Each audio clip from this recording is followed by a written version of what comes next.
இது ரொம்ப சிம்பிளான கொஸ்டின் பாருங்க. the equivalent resistance of wordings தான் ரொம்ப ரொம்ப முக்கியம். the equivalent resistance of the primary of transformer having K is equal to 5 and R1 is equal to 0.1 ohm when refer to secondary. நல்லா கவனிங்க, எந்த சைடு நம்ம ரெஃபர் பண்றோம்? செகண்டரி சைடு ரெஃபர் பண்றோம். ரெஃபர் பண்றப்ப ஓமோட வேல்யூ என்ன அப்படின்னு கொடுத்துட்டாங்க. சரிங்களா? the equivalent resistance of primary R1 கொடுத்துட்டாங்க. ஒரு ரெசிஸ்டன்ஸ் வந்து என்ன கொடுத்துட்டாங்க? R1ங்கிற ரெசிஸ்டன்ஸ் கொடுத்துட்டாங்க. எவ்வளவு? 0.1 ஓம் கொடுத்துட்டாங்க. K is equal to 5 கொடுத்துட்டாங்க. Refer to secondary. இந்த ரெசிஸ்டன்ஸை நீங்க செகண்டரி சைடு ரெஃபர் பண்ணீங்க அப்படின்னா என்ன வேல்யூ ஆஃப் ரெசிஸ்டன்ஸ் கிடைக்கும் அப்படின்னு சொல்லி கேட்கறாங்க. அப்ப செகண்டரி சைடு நீங்க ரெஃபரன்ஸ் எடுத்தீங்க, ரெஃபர் பண்ணீங்க அப்படின்னா ஈக்குவலன்ட் சர்க்யூட்ல ஒரு ஃபார்முலா படிச்சிருப்பீங்க.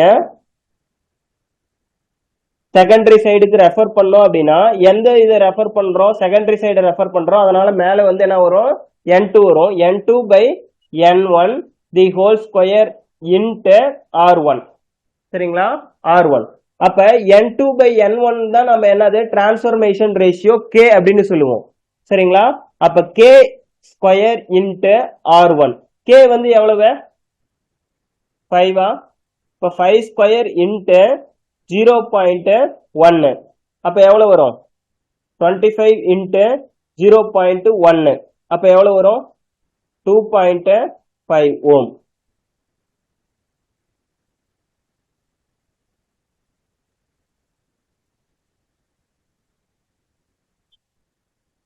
Option D is a correct answer. Suppose இது செகண்டரி ரெசிஸ்டன்ஸா கொடுத்திருக்காங்க. சப்போஸ் இது வந்து என்னவா கொடுத்திருக்காங்க? செகண்டரி ரெசிஸ்டன்ஸா கொடுத்திருக்காங்க அப்படின்னா ஃபார் எக்ஸாம்பிள் R2 வந்து என்ன கொடுத்துட்டாங்க? 0.1 ஓம் கொடுத்துட்டாங்க. K வந்து அதே 5 தான் கொடுத்திருக்காங்க. ஆனா என்ன சொல்லிட்டாங்க? ரெஃபர் டு பிரைமரின்னு சொல்றாங்க. ரெஃபர் டு பிரைமரினா R2 dash is equal to N1 by N2 the whole square into R2. அப்ப நமக்கு தெரியும் N2 by N1 தான் வந்து என்னது? K transformation ratio. ஆனா இங்க பாருங்க N1 by N2 இருக்கு. அப்ப நம்ம இதை எப்படி எழுதலாம்னா 1 by K ஸ்கொயர் எழுதலாமா? அப்ப இது சிம்பிளா எப்படி எழுதுவோம்னா R2 by K ஸ்கொயர். அப்ப R2 ஓட வேல்யூ வந்து எவ்வளவு? 0.1. K ஓட வேல்யூ 5. K ஸ்கொயர் வந்து எவ்வளவு? 25. அப்ப 0.1 divided by 25 வந்து எவ்வளவு வரும்? மேல வந்து என்ன பண்ணுங்க? 1 divided by 25 into 10 to the power minus 1. அப்ப 0.004 வருமா? அப்ப என்ன வரும்? ஆப்ஷன் சி வந்திருக்கும். இதே செகண்டரி ரெசிஸ்டன்ஸ் கொடுத்துட்டு ரெஃபர் டு பிரைமரின்னு கொடுத்திருந்தாங்கன்னா ஆப்ஷன் சி வந்திருக்கும். சரிங்களா?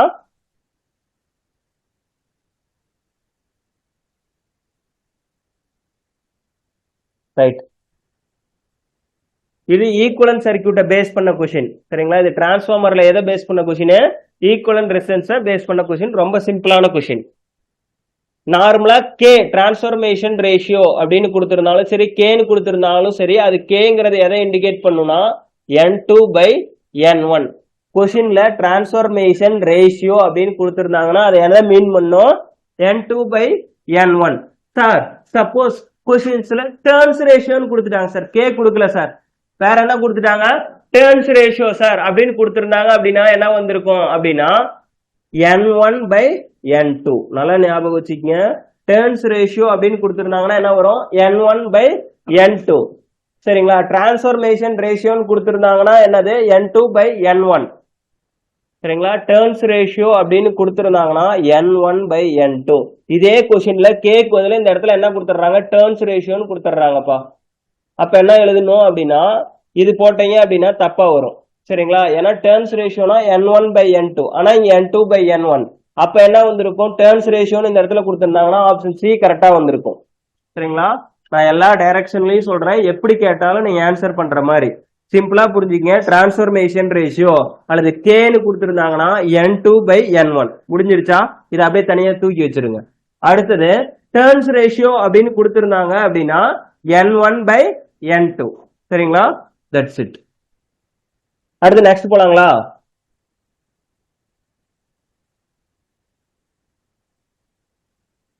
இது ரொம்ப சிம்பிளான கொஸ்டின். இது ரிப்பீட்டிவா கேட்பாங்க. இந்த கொஸ்டின் பாத்தீங்க அப்படின்னா இந்த மாதிரி மாடல்ல ரொம்ப ரொம்ப இம்பார்ட்டன்ட். நிறைய காம்படிட்டிவ் எக்ஸாம், இந்த எக்ஸாம் இல்ல, டிஆர்பி எக்ஸாம், நிறைய junior engineer JE exam, DA exam எல்லாத்துலயுமே இந்த மாதிரி கொஸ்டின் வந்து ரிப்பீட்டிவா கேக்குறாங்க. சரிங்களா? And then when 400 Hz transformer is operated at 50 Hz, the KVA rating is. நல்லா ஞாபகம் வச்சுக்கங்க. இந்த KVA-வையும் frequency-யும் ரிலேட் பண்ணா ஒரு ஃபார்முலா ஞாபகம் வச்சுக்கங்க. The KVA rating is directly proportional to frequency. KVA rating is directly proportional to frequency. அப்ப நம்ம ரெண்டு KVA எடுத்துக்குவோம். New KVA, KVA dash divided by KVA is equal to F dash divided by F. அப்ப KVA dash தான் வேணும், நமக்கு new KVA வேணும். KVA already நமக்கு என்னன்னு தெரியாது, அதை அப்படியே வச்சுக்கங்க. F dash நியூ frequency எவ்வளவு? 400 ஹெர்ட்ஸ்ல இருந்து எவ்வளவு ஹெர்ட்ஸுக்கு கொண்டாரோம்? 50 ஹெர்ட்ஸுக்கு கொண்டாரோம். டிவைடட் பை frequency எவ்வளவு? 400 ஹெர்ட்ஸ். அப்ப இது ரெண்டையும் அடிச்சீங்க அப்படின்னா என்ன வரும்? 8 வரும். 1/8. அப்ப KVA dash is equal to KVA divided by 8. அப்ப முன்னாடி இருந்த KVA விட இப்ப எவ்வளவு குறையுது? 8 மடங்கு குறையுதா? அததான் ஆப்ஷன்ல என்ன சொல்லியிருக்காங்கன்னா ரெடியூஸ்டு டு 1/8 அப்படின்னு கொடுத்திருக்காங்க. சரிங்களா? இங்க நம்ம கண்டுபிடிச்சிருக்கோம் பாத்தீங்களா இந்த ஃபார்ம், அது அப்படியே வேர்டிங்ஸ்ல கொடுத்திருக்காங்க. என்ன கொடுத்திருக்காங்கன்னா ரெடியூஸ்டு டு 1/8.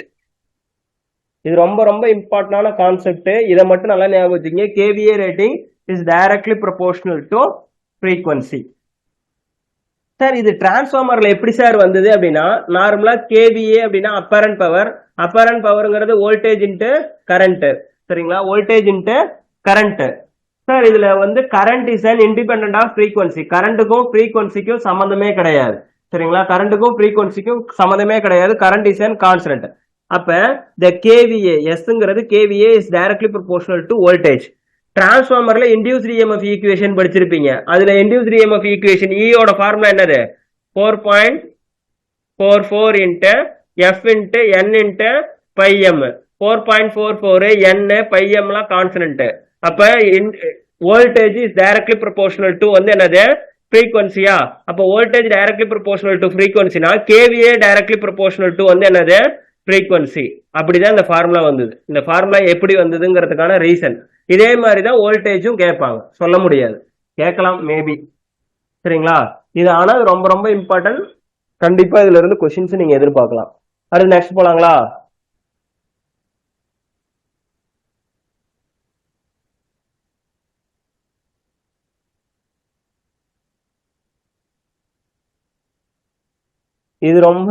இதுவும் அதே மாதிரிதான். நானும் நிறைய காம்படிட்டிவ் எக்ஸாம் அட்டன் பண்ணிருக்கேன். இந்த மாதிரி கொஸ்டின்ஸ் வந்து ரொம்ப சிம்பிளான கொஸ்டின்ஸ் கேட்பாங்க. The function of oil in transformer. டிரான்ஸ்ஃபார்மர்ல நம்ம ஆயில் யூஸ் பண்ணுவோம். உள்ள தெரியும் உங்களுக்கு, வைண்டிங் வச்சிருப்பாங்க. அந்த வைண்டிங்க்கு சுத்தினே வந்து என்ன வச்சிருப்பாங்க? ஆயில் வச்சிருப்பாங்க. அந்த ஆயில் என்ன பர்பஸ்க்காக வச்சிருக்காங்க அப்படின்னா ரெண்டு பர்பஸ்க்காக வச்சிருக்காங்க. ஒன்னு வந்து என்னது அப்படின்னா கூலிங் பர்பஸ், இன்னொன்னு வந்து என்னது? Insulation purpose. சரிங்களா? இது ரெண்டு பர்பஸ்க்காகவும் தான் வந்து என்ன பண்ணுவாங்க? டிரான்ஸ்ஃபார்மர்ல ஆயில யூஸ் பண்ணுவாங்க. இது ரொம்ப ரொம்ப இம்பார்ட்டன்டான கொஸ்டின். இதுவும் நிறைய எக்ஸாம்ல கேட்பாங்க. வேற ப்ரொடெக்ஷன் அகைன்ஸ்ட் லைட்னிங் இதெல்லாம் எதுவுமே கிடையாது. ப்ரொடெக்ஷன் அகைன்ஸ்ட் ஷார்ட் சர்க்கியூட்டே கிடையாது. லூப்ரிஃபிகேஷனும் கிடையாது. சரிங்களா? டிரான்ஸ்ஃபார்மர்ல ஆயில் என்ன பர்பஸ்க்காகனா இன்சுலேஷன் அண்ட் தென் கூலிங். சரிங்களா? டெம்பரேச்சர் ரைஸ் ஆகும் டிரான்ஸ்ஃபார்மர்ல லோடட் கண்டிஷன்ல. அப்ப அதை வந்து என்ன பண்ணணும்? கூல் பண்ணும், அந்த டெம்பரேச்சர் குறைக்கணும். அதுக்காக தான் வந்து என்ன பண்ணுவாங்கன்னா டிரான்ஸ்ஃபார்மர்ல ஆயில் யூஸ் பண்ணுவாங்க. அதுக்கப்புறம் இன்னொன்னு வந்து அந்த ஆயில் வந்து என்னன்னா இந்த டிரான்ஸ்ஃபார்மர்ல வைண்டிங் இப்படி சுத்தி வச்சிருப்போம். அந்த வைண்டிங்க்கு நடுவுல ஒரு காயில் மேலேயே இன்னொரு காயில் ப்ரொவைட் பண்ணிருப்போம். அப்ப அதுல இந்த ஆயில் அப்படிங்கிறது ஒரு இன்சுலேட்டராகவும் ஒர்க் ஆகும். சரிங்களா? அதனால இது ரெண்டு பர்பஸ். இதே பவர் சிஸ்டம்ல சர்க்கியூட் பிரேக்கர் படிச்சிருப்பீங்க. சரிங்களா? சர்க்கியூட் பிரேக்கர்ல ஆயில் சர்க்கியூட் பிரேக்கர்னு ஒண்ணு படிச்சிருப்பீங்க. சரிங்களா? வேக்கம் சர்க்கியூட் பிரேக்கர் இருக்கு, ஏர் பிளாஸ்ட் சர்க்கியூட் பிரேக்கர் இருக்கு, ஏர் பிரேக் சர்க்கியூட் பிரேக்கர் இருக்கு. சரிங்களா? ஆயில் சர்க்கியூட் பிரேக்கர் இருக்கு. இதுல ஆயில் சர்க்கியூட் பிரேக்கர்ல ஆயில் யூஸ் பண்ணுவீங்க. அங்க ஆயில் என்ன பர்பஸ்க்காக யூஸ் பண்ணுவீங்க அப்படின்னா just arc quenching process, arc extinction ப்ராசஸ்க்காக மட்டும்தான் அங்க ஆயில யூஸ் பண்ணுவோம். இன்சுலேஷன் பர்பஸ் கிடையாது. இதுவும் ரொம்ப ரொம்ப இம்பார்ட்டன்டான பாயிண்ட். பவர் சிஸ்டத்துல சர்க்கியூட் பிரேக்கர்ல எதுக்காக ஆயில் யூஸ் பண்றோம்னா ஆர்க் பஞ்சிங்க்கு மட்டும், அதாவது ஆர்க் எக்ஸ்டிங்யூஷனுக்காக. இந்த ஆர்க் வந்து ப்ரொடியூஸ் ஆகக்கூடாதுங்கிறதுக்காக மட்டும்தான் ஆயில் யூஸ் பண்ணுவோம், இன்சுலேஷன் பர்பஸ் கிடையாது. ஆனா டிரான்ஸ்ஃபார்மர்ல யூஸ் பண்றது எதுக்காக ஆயில் யூஸ் பண்றோம் அப்படின்னா insulation as well as cooling. இது மட்டும் தெரிஞ்சு வச்சுக்கங்க, இது ரொம்ப இம்பார்ட்டன்ட். அடுத்து நெக்ஸ்ட் போலாங்களா?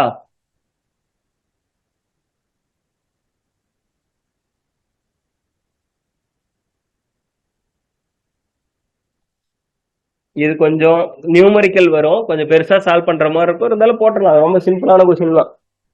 இதை ஷார்ட் ஃபார்ம்ல எப்படி போடுறது அப்படிங்கறத பார்க்கலாம்.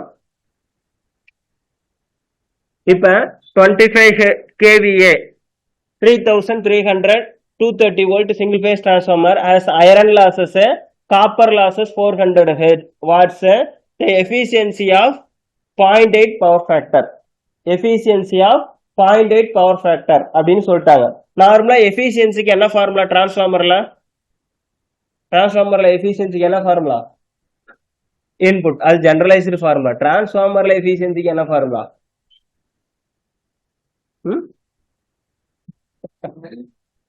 எக்ஸ் கேவிஏ தெரியலன்னா நோட் பண்ணி வச்சுக்கோங்க. X kVA cos phi divided by X kVA cos by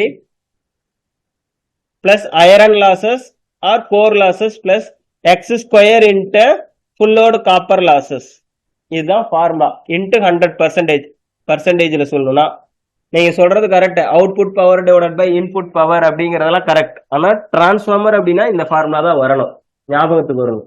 சரிங்களா? X kVA cos phi divided by X kVA cos phi plus iron losses plus X square into full load copper loss.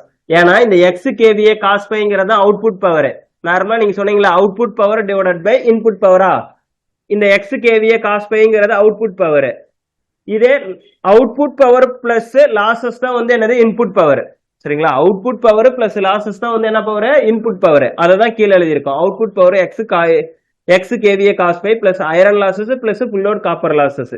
சரிங்களா? இதுல எக்ஸ்ங்கிறது fraction of loading. சரிங்களா? எக்ஸ்ங்கிறது வந்து என்னது? Fraction of loading. அடுத்தது எக்ஸ்ங்கிறது fraction of loading, cos பைங்கிறது power factor, கேவிஏங்கிறது டிரான்ஸ்ஃபார்மர்ல கொடுத்துருவாங்க. அண்ட் தென் அயரன் லாசஸ், இது full load copper losses. Right sir. இங்க அப்ப எஃபிஷியன்சி அப்படின்னா உங்களுக்கு 2 பேராமீட்டர் தேவை. எக்ஸ் பேராமீட்டர் தேவை, and then cos phi parameter sir தேவை சார். இங்க பவர் ஃபேக்டர் கொடுத்துட்டாங்க 0.8 கொடுத்துட்டாங்க. ஆனா எக்ஸ் கொடுத்துருக்காங்களா? சம்ல கொடுக்கவே கிடையாது. என்ன பண்ணல? எக்ஸ் கொடுக்கல. அப்ப எக்ஸ் கொடுக்கல அப்படின்னா பை டிஃபால்ட் நீங்க என்னென்ன அசம்ஷன் பண்றீங்கன்னா எக்ஸ் ஈக்குவல் டு 1 அசம்ஷன் பண்ணுங்க. எக்ஸ் ஈக்குவல் டு 1 அப்படின்னா என்ன மீனிங்னா ஃபுல் லோட் அப்படின்னு அர்த்தம். ஃபுல் லோட் அப்படின்னா எக்ஸ் ஈக்குவல் டு 1. அதே எக்ஸ் ஈக்குவல் டு 1/2 அப்படின்னு கொடுத்துருந்தாங்கன்னா ஹாஃப் லோட் அப்படின்னு அர்த்தம். சில டைம் கொஸ்டின் எக்ஸ் நேரடியா கொடுக்காம efficiency of 0.8 power factor at half load or full load அப்படின்னு கொடுத்துருவாங்க. ஹாஃப் லோடுனா என்ன மீனிங்? X equal to 1/2 0.5. அதே ஃபுல் லோட் அப்படின்னா எக்ஸ் இஸ் ஈக்குவல் டு 1 அப்படின்னு அர்த்தம். எக்ஸ் இஸ் ஈக்குவல் டு வந்து என்னன்னு அர்த்தம்? 1ன்னு அர்த்தம். அதே மாதிரி பாருங்க, இந்த இடத்துல காப்பர் லாஸ் தான் கொடுத்துருக்காங்க. ஃபுல்லோட காப்பர் லாஸ் கொடுத்துருக்காங்களா? கொடுக்கல. இந்த மாதிரி டிஎன்பிசி நிறைய கொஞ்சம் தப்பு பண்ணுவாங்க, இருந்தாலும் பரவாயில்ல, அட்ஜஸ்ட் பண்ணு. இந்த இடத்துல ஆக்சுவலா அவங்க என்ன கொடுத்துருக்கணும்னா ஃபுல்லோடு காப்பர் லாஸ்ன்னு கொடுத்துருக்கணும். இங்கேயும் வந்து என்னன்னு கொடுத்துருக்கணும்? ஃபுல்லோடுன்னு கொடுத்துருக்கணும். அவங்க கொடுக்கல. ஒன்றும் பிரச்சனை இல்லை, நம்ம அப்படியே சால்வ் பண்ணலாம். இப்போ எக்ஸோட வேல்யூ வந்து என்னது? 1. கேவிஏ வந்து எவ்வளவு? 25. கேவிஏலயே வச்சுக்கங்க, கிலோ வோல்ட்லயே வச்சுக்கங்க. அடுத்தது காஸ் பை வந்து எவ்வளவு? 0.8 டிவைடட் பை 25 இன்ட்டு 0.8. அதே தான் இந்த இடத்துல 1 மல்டிப்ளை பண்ணல, தேவையில்ல. சரிங்களா? 1 போட்டாலும் சரி போடலனாலும் சரி. ஆனா இங்க எதுல கொடுத்துருக்காங்க? வாட்ல கொடுத்துருக்காங்க. ஆனா நம்ம இங்க எதுல எடுத்திருக்கோம்? மேல கேவிஏல எடுத்திருக்கோம். அப்ப வாட்ஸ கிலோ வாட்ஸா கன்வெர்ட் பண்ணணும்னா எதால டிவைட் பண்ணுவீங்க? 1000 டிவைட் பண்ணீங்க. 1000 டிவைட் பண்ணீங்கன்னா என்ன வரும்னா 0.35. எக்ஸோட வேல்யூ 1 ஸ்கொயர் போட்டீங்கன்னா அதே தான் கிடைக்க போகுது. காப்பர் லாசஸ் வந்து எவ்வளவு? 400 ஹெர்ட்ஸ் டிவைட் பை 1000 போட்டீங்க அப்படின்னா என்ன வரும் உங்களுக்கு? 0.4. இப்ப இன்ட்டு 100 போட்டீங்க அப்படின்னா உங்களுக்கு என்ன ஆன்சர் கிடைக்கும் அப்படின்னா 96.5 39% கிடைக்கும். இது நீங்க சால்வ் பண்ணி தான் ஆகணும், வேற வழி இல்ல. ஆனா நான் சிம்பிளா ஷார்ட்கட் மட்டும் நான் சொல்றேன் எப்படி போடணும்னு. இப்ப 25 into 0.8 மல்டிப்ளை பண்ணுங்க சரிங்களா, அதோட இது ரெண்டையும் ஆட் பண்ணுங்க. 0.35 பிளஸ் 0.4னா 0.75 0.75ஓட இதை ஆட் பண்ணீங்க அப்படின்னா இதை கொஞ்சம் டிவிஷன் பண்ணி போடணும். நான் முன்ன சொன்ன மாதிரியே தான். ஃபர்ஸ்ட் 2 டிஜிட் வந்துருச்சு அப்படின்னா பாருங்க, ஆப்ஷன்ஸை செக் பண்ணுங்க. செக் பண்ணிட்டீங்கன்னாவே ஆன்சர் ஆட்டோமேட்டிக்கா கிடைச்சிரும் சரிங்களா. ஃபர்ஸ்ட் டிஜிட் 9 தான் வரும், அடுத்த டிஜிட் 6 வந்துருச்சுன்னா அதை செக் பண்ணி பாருங்க, ரெண்டாவது டிஜிட்லயே நிறுத்திடுங்க, ஆப்ஷன் ஏக்கு போயிருங்க சரிங்களா. கால்குலேஷன் ரொம்ப நேரம் டைம் எடுத்துக்காதீங்க. இந்த மாதிரி கொஸ்டின்ஸ்ல நம்ம கால்குலேஷன் அவாய்ட் பண்ண முடியாது, வாய்ப்பு கிடையாது. அதனால நீங்க கால்குலேஷன் பண்ணி தான் ஆகணும். இதுல option A is a correct answer. அடுத்து நெக்ஸ்ட் கொஸ்டின் போலாமா. இதே மேக்சிமம் எஃபிஷியன்சிக்கு ஃபார்முலா இருக்கு, அது இது வரைக்கும் கேட்டதில்ல, கேட்கலாம். மேக்சிமம் எஃபிஷியன்சின்னு சொன்னாங்கன்னா x kVA cos phi divided by X kVA cos phi plus 2 times iron loss. இது வந்து என்னது, மேக்சிமம் எஃபிஷியன்சிக்கான ஃபார்முலா டிரான்ஸ்ஃபார்மர்ல.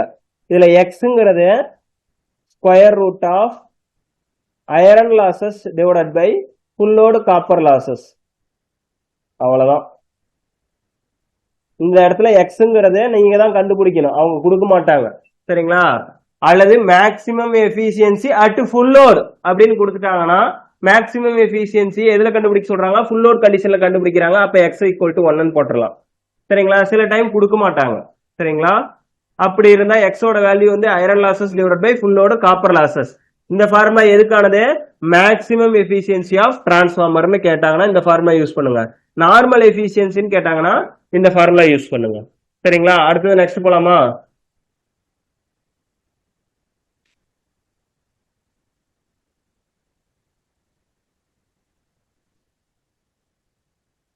அடுத்தது next question. The 10-pole 25 Hz alternator is directly coupled to and driven by 60 Hz synchronous motor. Then the number of poles in the synchronous motor. நல்லா கவனிங்க, இதுவும் ரொம்ப இம்பார்ட்டன்டான கான்செப்ட் கொஸ்டின் தான். ஒரு 10 pole 25 Hz ஆல்டர்னேட்டர், ஒரு alternator. அந்த ஆல்டர்னேட்டர்ல போல் வந்து எத்தனை போல் இருக்கு, 10 போல் இருக்கு. ஃப்ரீக்வன்சி எவ்வளவு, 25 Hz. இது is directly coupled to and driven as by 60 Hz synchronous motor. இது வந்து எதை வச்சு சுத்த வைக்கிறாங்க அப்படின்னா, அந்த ஆல்டர்னேட்டரை ஒரு 60 Hz சிங்க்ரனஸ் மோட்டரை வச்சு நம்ம என்ன பண்றாங்க அப்படின்னா அந்த ஆல்டர்னேட்டரை சுத்த வைக்கிறாங்க, driven பண்ண வைக்கிறாங்க. அவ driven பண்றப்ப then the number of poles in the synchronous motor, synchronous motorல எத்தனை போல்ஸ் இருக்கும் அப்படின்னு கேக்குறாங்க சரிங்களா. சிங்க்ரனஸ் மோட்டர்ல எத்தனை போல்ஸ் இருக்கும் அப்படின்னு கேக்குறாங்க. இப்ப நல்லா கவனிங்க, இது ஒரு சிங்க்ரனஸ் மோட்டார்.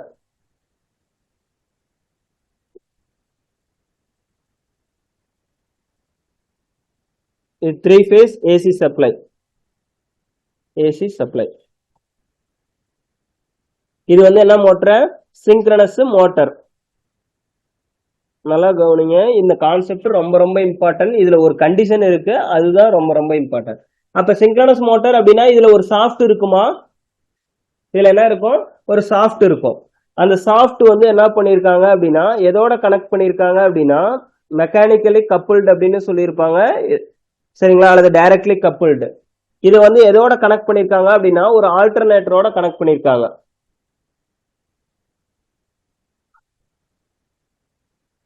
இது வந்து என்னது, ஆல்டர்னேட்டர்.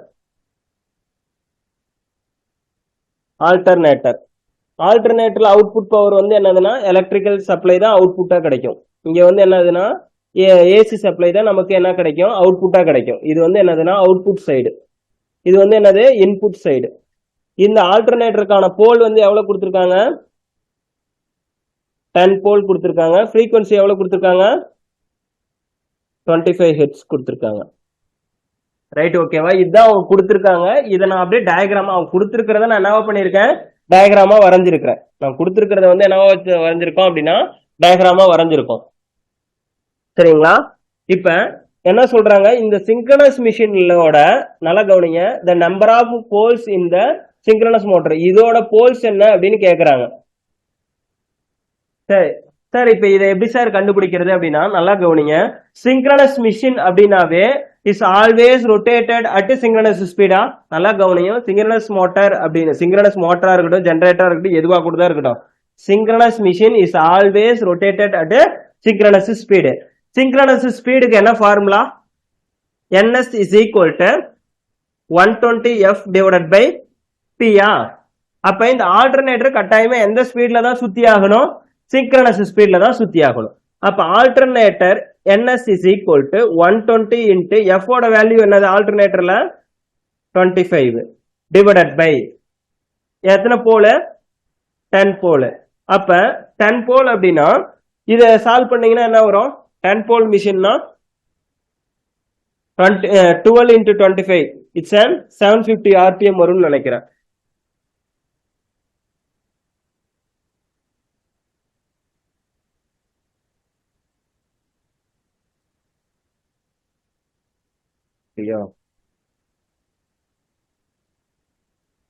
எவ்வளவு RPM? 300 RPM.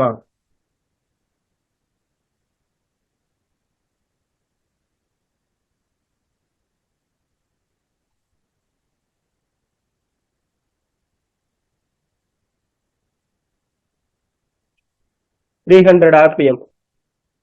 சரிங்களா? 300 RPM. ns is equal to 300. சரிங்களா? அப்ப இது 300 RPMல சுத்திக்கிட்டு இருக்கு. நல்லா கவனிங்க. இந்த மிஷினை நான் இதையும் நான் வந்து என்ன பண்றேன், கப்புள் பண்ணிருக்கேன். இந்த இது வந்து இந்த மிஷின் 300 RPMல சுத்திட்டு இருக்குன்னா இது இந்த சிங்க்ரனஸ் மோட்டர் எதுலதான் சுத்தி ஆகணும்? 300. ஏன்னா நான் மெக்கானிக்கலா ரெண்டையும் கனெக்ட் பண்ணிருக்கேன். சாஃப்ட் ரெண்டையும் வந்து என்னவா பண்ணிருக்கேன்? மெக்கானிக்கலா கனெக்ட் பண்ணிருக்கேன். அப்ப ஆல்டர்னேட்டர் 300 RPMல சுத்துச்சுன்னா எது? நம்மளோட சிங்க்ரனஸ் மோட்டரும் வந்து என்ன சுத்தணும்? 300 RPMல தான் சுத்தணும். அப்ப NR இன் சிங்க்ரனஸ் மோட்டர் வந்து என்னது? 300 RPM. உங்களுக்கு தெரியும் சிங்க்ரனஸ் மிஷின்னு சொல்லிட்டாங்க. சிங்க்ரனஸ் மிஷின்ங்கிறது எதுலதான் சுத்துன்னு சொல்லியிருக்கோம்? சிங்க்ரனஸ் ஸ்பீட்ல தான் சுத்துன்னு சொல்லியிருக்கோம். அப்ப சிங்க்ரனஸ் மோட்டரோட என்எஸ் வந்து எவ்வளவுதான் சுத்தும்? 300 RPMல தான் சுத்தும். அப்ப என்எஸ்க்கான ஃபார்முலா, சிங்க்ரனஸ் மோட்டர்ல என்எஸ்க்கான ஃபார்முலா வந்து என்னது? 120 into f divided by synchronous மோட்டரோட poles is equal to synchronous speed எவ்வளவு? 300. சரிங்களா? எவ்வளவு? 300. இப்ப நமக்கு என்ன தேவை? போல் தான் தேவை. ஃப்ரீக்வன்சி ஆல்ரெடி கொடுத்திருக்காங்க. சிங்க்ரனஸ் மோட்டரோட ஃப்ரீக்வன்சி எவ்வளவு? 60 Hz. அப்ப இதுல இருந்து சப்ஸ்டிட் பண்ணுங்க. அப்ப P is equal to 120 into 60 divided by 300. இதை சால்வ் பண்ணீங்க அப்படின்னா எவ்வளவு வரும்னா 24 போல். ஆன்சர் என்ன வரும்? 24 போல். இதுக்கு நான் ஷார்ட்கட்டும் சொல்றேன், நீங்க நோட் பண்ணிக்கங்க. இதுக்கு எப்படி நான் சால்வ் எக்ஸ்பிளனேஷன் நான் கொடுத்துட்டேன், ஆனா இதுக்கு ஷார்ட்கட் நான் சொல்றேன் எப்படிங்கிறது. ஈஸியா வித்தின் ஏ செகண்ட்ல சால்வ் பண்ணிடலாம். ஷார்ட்கட்டும் சொல்றேன், ஃபர்ஸ்ட் இதை மட்டும் நோட் பண்ணிக்க. ஏன்னா ns is equal to 120f by p is equal to 300. இதுல நமக்கு போல் தான் தேவை. இது சிங்க்ரனஸ் மோட்டருக்கான போல். சரிங்களா? இது சிங்க்ரனஸ் மோட்டருக்கான போல் 24. இந்த மாதிரி நல்லா கவனிங்க. கொஸ்டின் ஸ்டாண்டர்ட பாருங்க. கொஸ்டின் ஸ்டாண்டர்ட் வந்து என்னன்னா, ஒரு சிங்க்ரனஸ் மோட்டர், ஒரு ஆல்டர்னேட்டர், இது ரெண்டையும் மெக்கானிக்கலா கப்புள் பண்ணிருக்காங்க அப்படின்னு சொல்லி கொஸ்டின்ல நீங்க பாத்துட்டீங்க அப்படின்னா நல்லா கவனிங்க. உங்களோட ஒரு சிங்க்ரனஸ் மோட்டர் இந்தாண்ட ஒரு ஆல்டர்னேட்டர், இந்த ரெண்டையும் வந்து என்ன பண்ணிருக்காங்க? மெக்கானிக்கலா கப்புள் பண்ணிருக்காங்க அப்படின்னா இதோட சிங்க்ரனஸ் ஸ்பீடும் வந்து என்னவா தான் இருக்கும்? சேமா தான் இருக்கும். சரிங்களா? அப்ப இந்த இடத்துல ஒரு ஃபார்முலா எழுதிங்க. The synchronous speed of motor அப்படிங்கிறது சிங்க்ரனஸ் ஸ்பீட் ஆஃப் மோட்டார், இது மோட்டருக்கான ஃப்ரீக்வன்சி. சிங்க்ரனஸ் மோட்டருக்கான frequency divided by the pole of synchronous motor. இது எதுக்கு ஈக்குவலா இருக்கும் அப்படின்னா 120 into alternatorக்கான frequency divided by alternatorக்கான pole. சரிங்களா? ஏன்னா இதோட ஸ்பீடு இதுவும் ns இதுவும் ns. இதோட ns வந்து என்னது சிங்க்ரோனஸ் மோட்டருக்கான ns, இது வந்து எதுக்கான ஸ்பீடு ஆல்டர்னேட்டருக்கான ஸ்பீடு. இது ரெண்டையும் ஏன்னா கப்புள் பண்ணிருக்கோம் மெக்கானிக்கலா. அப்ப ரெண்டுமே எதுல தான் சுத்தம், சேம் ஸ்பீடுல தான் நமக்கு சுத்தம். இப்ப இதுல இருக்கிற 120 இதுல இருக்கிற 120 வந்து என்ன ஆயிரும், கேன்சல் ஆயிருமா? 120 வந்து என்ன ஆயிரும், கேன்சல் ஆயிரும். அப்ப frequency of synchronous motor divided by pole of synchronous motor is equal to frequency of alternator divided by pole of alternator. இப்ப givenல டேட்டா கொடுத்திருக்காங்களா, நமக்கு என்ன தேவை, சிங்க்ரோனஸ் மோட்டருக்கான போல் தான் தேவை. ரிமைனிங் டேட்டா எல்லாமே கொடுத்திருக்காங்களா, சிங்க்ரோனஸ் மோட்டருக்கான frequency எவ்வளவு கொடுத்திருக்காங்க, 60. போல் தான் நமக்கு கேக்குறாங்க. அடுத்தது ஆல்டர்னேட்டருக்கான frequency எவ்வளவு கொடுத்திருக்காங்க, 25.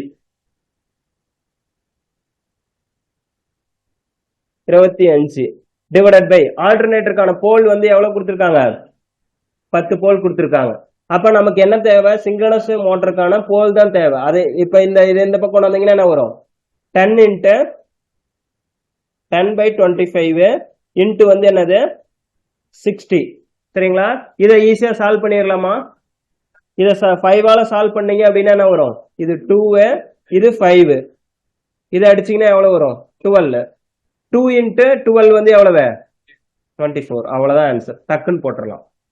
இந்த கான்செப்ட் எல்லாம் நீங்க ஞாபகம் வச்சு இதெல்லாம் வரதுக்கு லேட் ஆகும். அதுக்கு பதிலா இந்த மாதிரி சிம்பிளா இந்த ஃபார்முலா மட்டும் ஞாபகம் வச்சுக்கங்க.